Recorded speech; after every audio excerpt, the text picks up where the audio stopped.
and then when things come up, people are like, oh, well, of course something came up. She's got 3 small kids that she's juggling at home. It's just most people are really understanding. And I always think to myself, if somebody's not going to be understanding about things that are totally out with my control, they're probably not my client anyways. They're not the kind of client I want to work with. So exactly. I'm being fed a cereal bar. Oh, somebody's sharing. That's so nice, sharing with mom. It's lovely and soggy now, isn't it? Yeah, it's a little soggy. Yeah, no, I definitely think it's becoming more acceptable to be sort of open about what your situation is. And I think it's the only way to navigate having a business and a family, to be honest. I think if you try and pretend that, you know, you're this corporate managing it all, never having a meltdown kind of person, then what's that going to do for your own mental health? You're going to get to a point where you just can't keep up that persona anymore. You're either going to suffer, or your clients are going to suffer, or your kids somebody's going to come out wrong from that. So yeah, I think honesty is definitely the way forward, and just if everyone kind of works together and appreciates the situations that other people are in, then you know, everyone will be fine. And as somebody who sort of specializes in social media and the content side of things, have you noticed a shift, I guess, not just in your own experience with your business, but when you're kind of working with clients and things as well? Have you noticed a shift in people being a little bit more open and a little bit more transparent and less kind of only showing the highlight reel? Have you seen that happen over the past little while?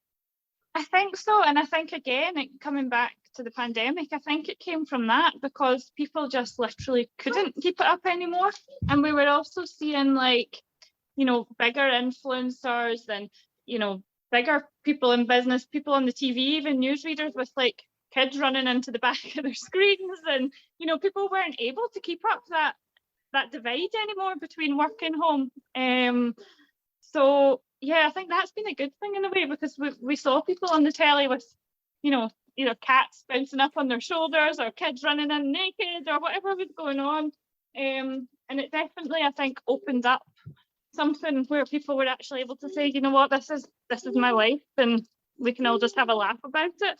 So I think there's always going to be that element of social media that you only see the highlights and everything's glossy, but to be honest, that doesn't appeal to me. And I don't think, I always say that to my clients. I say, like, let's put something on there that's real. Let's show the face behind the business. Let's, you know, tell a day in the life about you.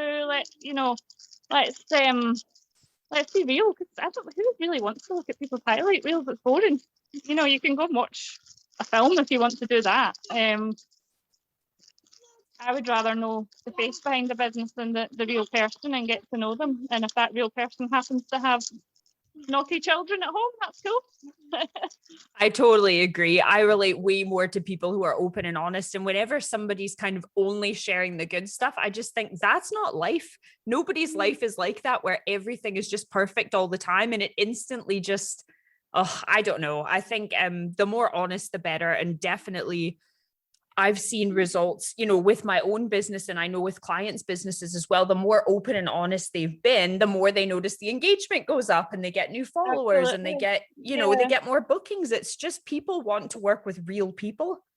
And they identify with real people as well. They see themselves, like, people will end up booking a service or buying a product because they think that person's like me. If you look at someone and they just seem to have it all totally together, then bit off-putting, to be honest. Like, when I see, you know, these mum influencers and their child never has a tantrum, they're the best thing that's ever happened. Of course they're the best thing that's ever happened, but that doesn't mean that you don't want to tear your hair out about it some days. And, you know, you're not lying on the floor screaming while you're trying to have a serious conversation with somebody, or, you know, all these things happen. And I much prefer, you know, if I'm looking at, like, you know, mums on Instagram or whatever that are like just honest and like, you know, I'm having a really bad day, I'm going to pour a glass of wine. Like, that's much more appealing to me than just looking at somebody that's telling you everything's perfect all the time, because I think that just makes you feel rubbish, because you're like, well, I can't do that, I'm not perfect. Like, my kid's got odd socks on, never mind a whole matching outfit. Like,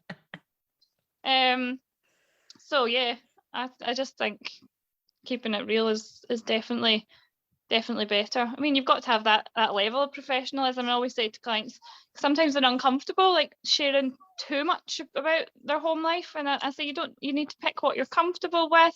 There's loads of stuff that goes on in my life that I don't put across, on Instagram. I'll just try and keep it real, but also professional, and keep that line there. So it's it definitely can be done. Like, nobody wants to see everybody's laundry pile in their lunch every single day, but just being aware it's there in the background is good. No, that's great. I think that's great advice, just being real. And you're right, a lot of people, the same goes when it comes to brand photos. I always encourage people, let's get some real life stuff in there as well. And everybody's comfort level is different. And I know with myself, kind of starting small and sharing little bits and building from there, some of the stuff I share now that I think is quite vulnerable, I never would have done even a year ago. But it's been sort of through my own experience of slowly sharing what I'm comfortable with, and then seeing the results of that and going, actually, I feel okay being honest about that. But I think what you said there is perfect. Everybody's comfort level is different, and you get to choose what you want to share, but sharing at least a little bit of the real stuff is really important. Yeah. I mean, when I started this business with my business partner last year, she was like really confident at, doing videos and speaking on camera. That wasn't my thing. I was so nervous about it. The first video I ever put up, you can hear my voice like physically shaking and trying to speak.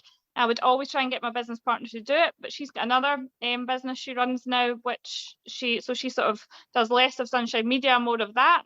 We still work together quite a lot on both businesses, but I'm the main face of Sunshine Media now, so it's like I knew I had to step up. And then yesterday I put a reel on where I was doing a forward roll, like on the camera, and I would never have done that years ago, but it made people laugh. So it's just, it's like you say, try putting yourself out there a little bit and see how you feel about it, and then if that's okay, then see how a bit more goes. No, I think that's a great tip.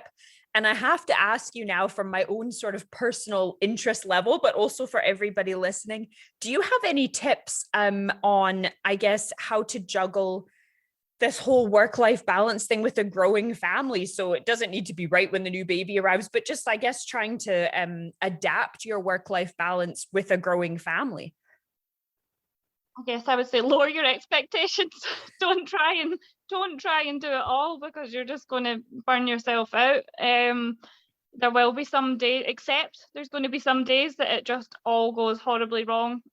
If you set the bar too high, then you're going to just feel like you're constantly letting everybody down, including yourself. So if you realize you can't do it all of the time, some days you can and you feel like Superwoman, but it doesn't always go like that, and that bad days are okay, and the next day will be better. And I think as well as just as about, I always try and block my time. So I'll be like, right, this is my work time, I'm going to do this in that time, and then this is my time with my family. And I would be lying if I said I stick to it all the time. The amount of times I'll go and send a cheeky email, or I'll be sending the cheeky email, and one of the kids will come in and I'll speak to them. It blurs, but I at least try. I get my diary out at the start of a week and I say, right, here's my time off and here's my time at work, and I try and stick to it. But yeah, once you've got one kid, you may as well have three. There's no difference really. Oh no, that's great. And those are really good tips. Thanks. Because that's something that I've kind of tried to get a little bit better at. But to be honest, has fallen by the wayside the last few months, is really separating like work time and family time. But yourself, when things get busy and, things crop up, it's hard to stick with it. But no, I think that's great advice. And maybe doing it week by week is a good way to do it, rather than just having an indefinite schedule in place, learning to be a bit more flexible as well. Yeah, it depends what's going on. And sometimes it all goes absolutely to pot. And that's where I'm saying just lower your expectations and accept that it won't always be perfect, but nobody's perfect. So, just go with the flow, I would say, and it all works out in the end. I mean, when you've got a tiny baby and a young child, it feels very intense trying to run a business at the same time. But before you know it, they're this size here and sitting on your knee. Hi. They can go and get Beth goes to childminder a couple of days a week, and I can get that time to work now. So Yeah, it goes by so fast. Just try and enjoy it and not stress too much about work. I think they're only little ones, aren't they? No, that's too true. Well, thank you. That is great advice. Thanks for sharing so much about your own experience and some tips in there as well. Just to finish off, can you let us know where we can find you online? Yes, so our main platforms are Instagram and Facebook. So we're on Instagram at Sunshine Media Biz, and Facebook is Sunshine Media Biz as well. Our website is sunshinemediaonline.com if you want to have a wee look. Perfect. I will pop those links in the show notes so that it's nice and easy to find you there as well. But thanks so much for your time. Thanks for coming on. And I'm sure I will be pestering your inbox with advice as I try and adjust to this new dynamic as a family of 4 plus dog. It'll be fab. It'll be fab. Best of luck with it all. Well, that is all for part 2 of my Motherhood and Entrepreneurship mini-series. Thanks so much again to Susan for joining. I think she had lots of great perspective to offer as somebody who has been self-employed for quite some time and a mum to 3 little ones as well. She has done this juggling act for much longer than me and has definitely figured out how to make it work while adding new wee ones into the mix. So that was really helpful from a personal perspective. I hope that it's helpful to all of you. And I hope that you'll take some of those tips and ideas into account if you are currently struggling with this, having it all, trying to juggle it all, or planning a family of your own, or a new addition to your family in the months or years to come. In part 3 of the mini-series, I talked to Mare, more formally known as Marion Elkin Greener. She is a psychologist and a small business owner as well. She is still working full-time in her field while she builds up a business that is all about mental health and well-being. But I speak to her about the challenges of motherhood, of building a business when you have a young family at home and, you know, when you're still working a full-time job as well. And she gives some great perspective from a psychologist's point of view, so a little bit more scientific than my own musings, but she shares a little bit more on the kind of behind the scenes of what it can do to us, trying to have it all, the expectations that society puts on us, that we put on ourselves. And she has some great tips about handling all that too. So you can look forward to that in the next episode. Please take a moment to follow the podcast, subscribe to the podcast, and leave a review if you haven't already. It makes a huge difference if you take a moment to leave a review for me, helps the podcast be found. And also if you can shout out about the podcast in your stories, drop me a DM, share a story on Instagram, let me know that you've listened and let me know what you think, and I will shout out back to you if you have a moment to do that. That is all for now. Thanks so much for tuning in, and I will see you soon for part 3.